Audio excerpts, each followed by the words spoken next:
I believe that this incursion into what I would call Mikhail Tal's strategic universe would not be complete if we would not try proving what I would call the universality of his strategic thinking.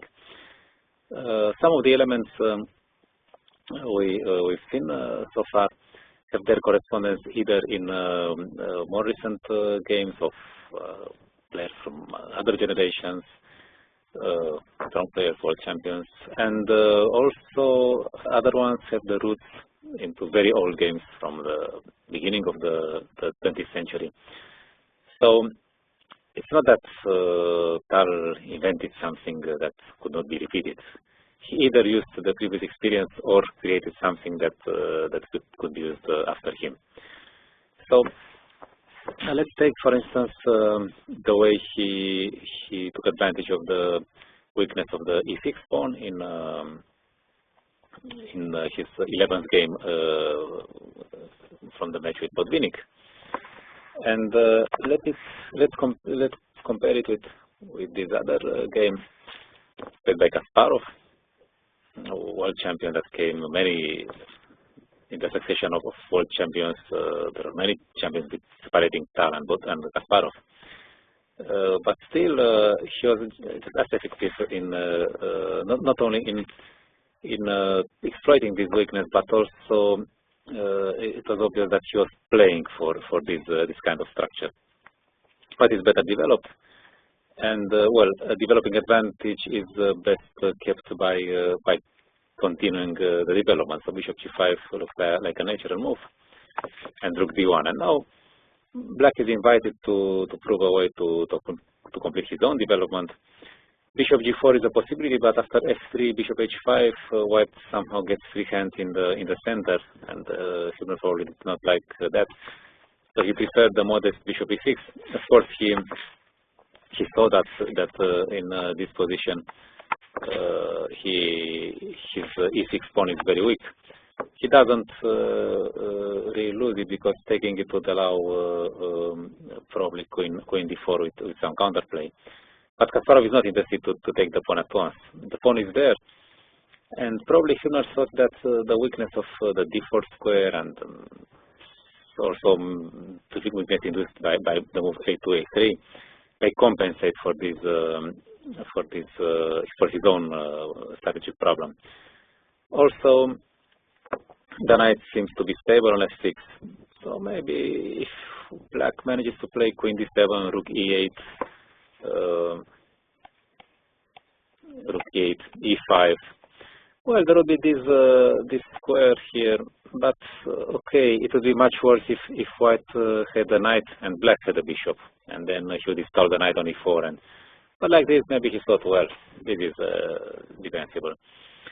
And here we can see that Black's situation is slightly better than in Tal's game, because the move g6 is not on the board, so the plan h4, h5 is not dangerous, and the knight is more stable. But then Kasparov designed a very interesting plan. It looks that he weakens this square a little bit, but the problem is that the knight has no access to it. And this plan h3, g4, which is to a certain extent similar to Tal's h4, h5, it is not an attacking plan. It's a strategic attack, actually. Now Black has to live with the permanent idea that his knight is not so stable on f6, and then this causes him permanent problems. He has to count with the moves g4, g5 on every step, and it's quite unpleasant to live with the Damocles sword above your head. And actually, the game lasted for less than 10 more moves before Kasparov won. And there is another game from Kasparov's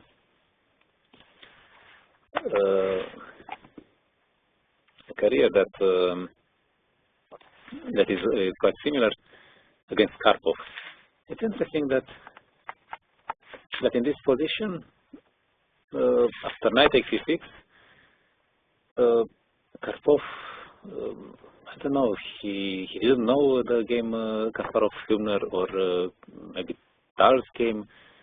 or what did he have in mind when he played f takes e6? I mean, knight takes e6 does not lose. White is slightly more active, should be better, but why would he play this? He probably underestimated the problems in the long term, and he also got punished by Kasparov. These two games, they don't only have in common the structure somehow, black structure, because white has no Isolani on d4. That's the difference. But we can also see that the material balance is the same, not from the middle game of the game, Tal-Botvinnik, but after what Tal considered to be the decisive mistake, meaning queen d6, allowing the exchange of one rook. So it's the same material balance. So it's not only that the structure was proved to be bad for black by Tal, it's also the judgment that with only one rook left on board, or on each side, the position is hard to defend for black. Let's move further now. If you remember the wonderful knight, the wonderful c5 knight in the games against Gomez, which at some point Tal impatiently took to g5 and almost lost a pawn because of it.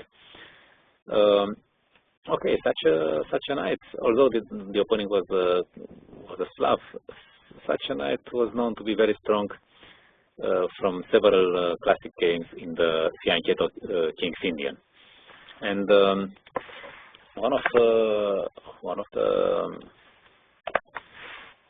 the most famous is a game that Botvinnik lost with white. Botvinnik was a natural enemy of the King's Indian. He had to face it against Tal and some other historic opponents. So he had worked out the G-series system very well. And this was one common tabia. It was actually rehearsed also in Zurich 53. You can find several good examples in Bronstein's book, tournament book. So in this tabia, obviously white has an advantage on the king side. He can prepare some attack f4, g4, but then the position is a little bit shaky on the queen side. Queen b4 is a permanent threat, and the c4 pawn is not so easy to defend. And Botvinnik decided to play a3, which is a self-blocking move, as Geller called it.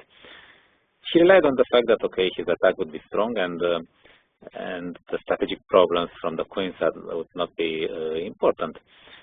But the way the game went was that white was just attacking, and the stability of the knight on c5 somehow kept trouble away from black.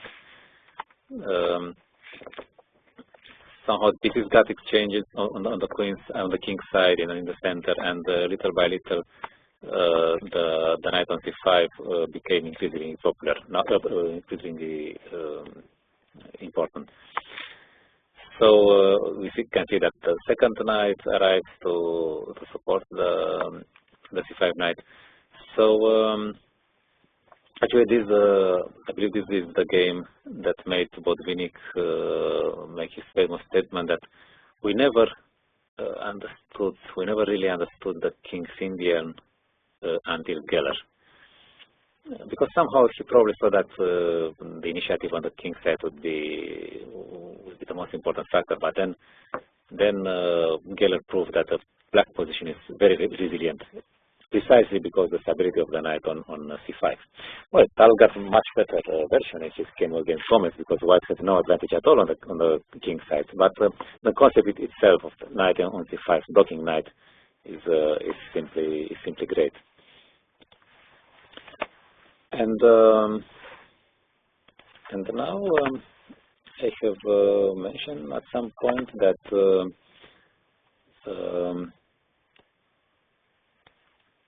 Rubinstein was a player who was supposed to have these long plans, and there are several games which can be described this way. I mean, just making a plan and then winning the game according to it.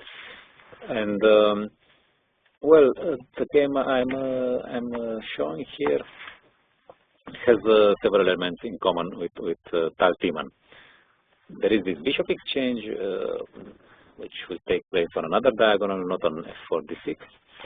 But Black played queen a5, thinking that the simplification, that the exchange of queens would bring in some relief. But actually, it's not like this, because after these exchanges, the king is active. Okay, the situation in the center is slightly different. Black has no weaknesses on one hand, but then white has an advantage, two pawns.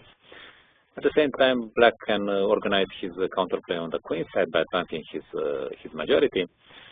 So there are several elements which make the position quite different if compared with Tal Timan. But at the same time, if we look at the position, for instance, here, it's obvious that the central king is one important element. And it's also instructive to see that the final part of the game, at some point, he started his attack with g4.